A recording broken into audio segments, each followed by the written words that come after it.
Daniel Cormier. Round one, Dean Thomas.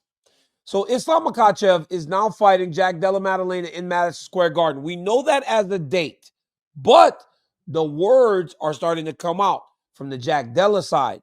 Do you agree with Della Maddalena when he says Islam Makhachev is an easier fight because his stand-up isn't as good as Bilal Muhammad?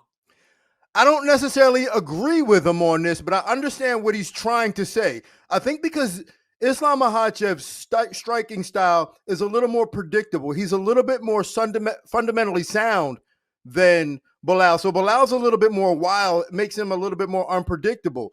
So I think the fact that Islam is a little more predictable, it might be a little easier to see punches coming from him and to defend punches. Well, it's just something that he's experienced before. But Della even said he thought that Volk beat him in Perth, Western Australia, in the first fight. I don't agree. But I got to tell you this. Della Maddalena is doing what he needs to do to not only give himself confidence, but really try to poke away at the confidence of Makhachev.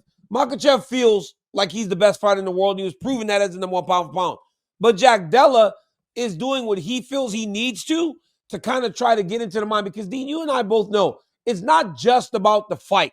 There is so much that goes into not only preparation and getting ready for a fight, but also poking and prodding at guys. I remember multiple times in fights where every time I came into contact with the person, I tried to chip away at the confidence and the assuredness that they had. And I kind of feel like Della believes that, Dean. I can't imagine watching Islam, you feel like his striking isn't up to par with Bilal.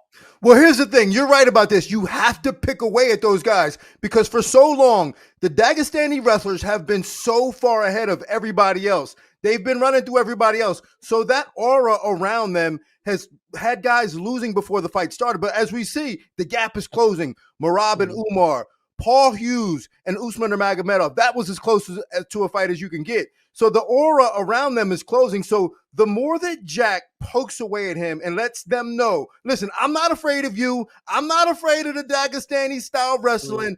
I think that gives him a lot of advantages. So if nothing else, this is just letting them know we're not afraid and we're going to come at your head.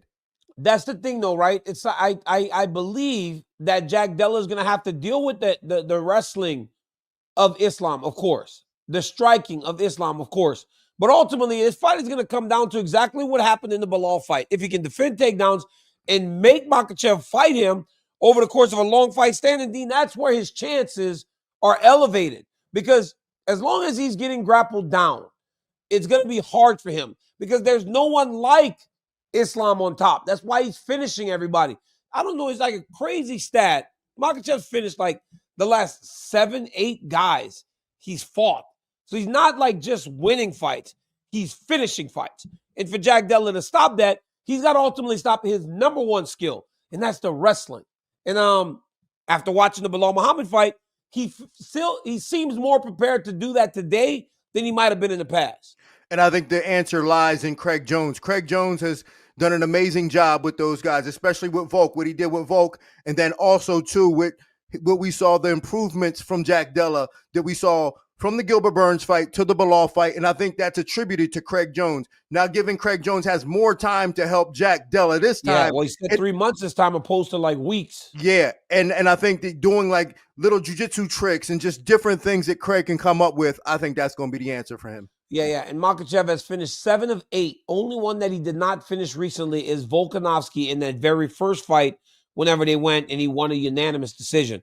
I think there's a lot to this fight, and I think that it's one of the best fights that we can make in the UFC, and I'm happy that we're finally at a point, Dino, where we're making it. Look, before we end round one, a few weeks ago, I was on a show. I was calling the fight, and it said, mute DC's mic.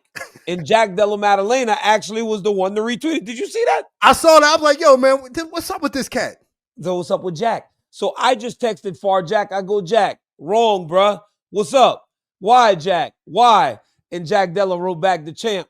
The champ just wrote back, my bad, DC. It was a bad take. Listen, so hats up to the boy Della Maddalena for responding to me when I said that. But I said, yo, Jack, what's up, baby? I've always been respectful. He go, my bad, DC. Bad tape. Yeah, man, I don't like that, DC. You know how I feel about these dudes disrespecting the champ. I'm gonna show you how great I am. Round 2. Dean, Luke Rockhold got knocked out last weekend, man. It was not good. Darren Till, Misfits Boxing, a lot of heat on it, a lot of arguing, a lot of bravado, a lot of chest poking out. And then when the fight started, Luke gets dropped in the first round. Fight keeps going. But then later, he got dropped and finished. Bad, Dean. Did you watch that? I know you saw the clip, but did you watch the fight? I didn't watch the whole fight, man. I saw the 2 clips. I couldn't bring myself to even watching the whole fight just because I felt so bad for Luke Rockhold. The biggest issue here, DC, is we have to do a better job of not allowing these guys to get put in this position. I don't know what it is, man. We complain about fighter pay. We complain about all this other stuff, judges, refs. When are we going to say, yo, enough is enough, man? These guys are retired. They should not be in this position to be getting knocked out by these killers. You know what's crazy? It's like I was watching Darren Till, and Darren Till has always been a tremendous boxer. Like, that's one of the things that he can do. But I have now watched Luke, who's one of my great friends and a guy that had a great career, get beat in bare knuckle boxing by Mike Perry, broke his jaw and his teeth, and get knocked out badly against Darren Till. And for me, what makes me sad is watching guys that have had those careers go and fight these fights that are really they mean nothing. And I guess it's for money, but it sucks when you see a guy that was a champion all of a sudden almost say, to hell with the legacy. I'm just going to go get paid. Because it felt like Luke did a good job of helping to build the fight with the bad blood and everything. Right.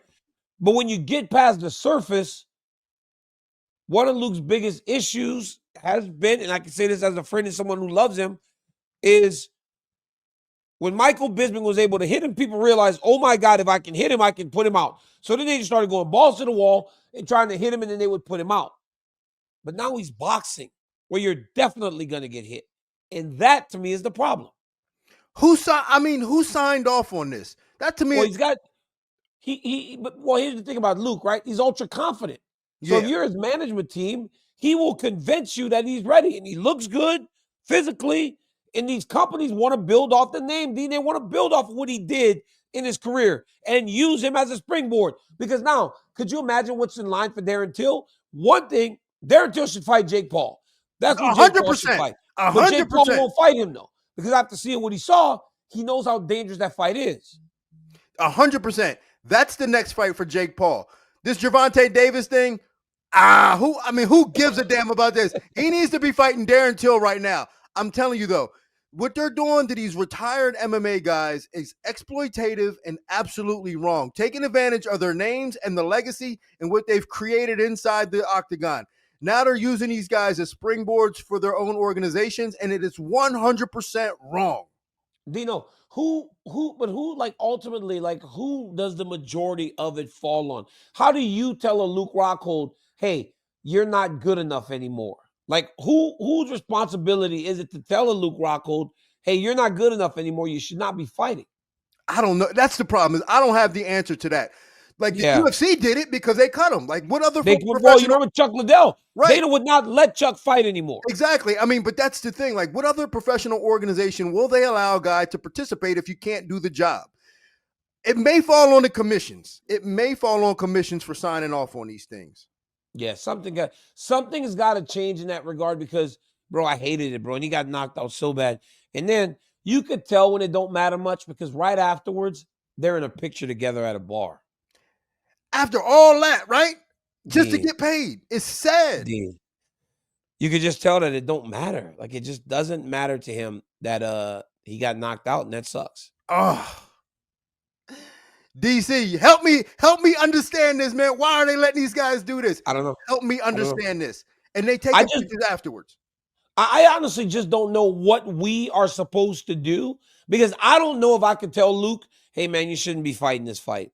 I mean, we're friends and we spent a lot of time together, but I don't know if I say it if he sees me as his brother, seeing someone that cares about him, or maybe I'm hating. But at the end of the day, right now, man, it's not good. Not good. But after the fight, Darren Till even said, man, it was very easy. And that sucks. That really sucks.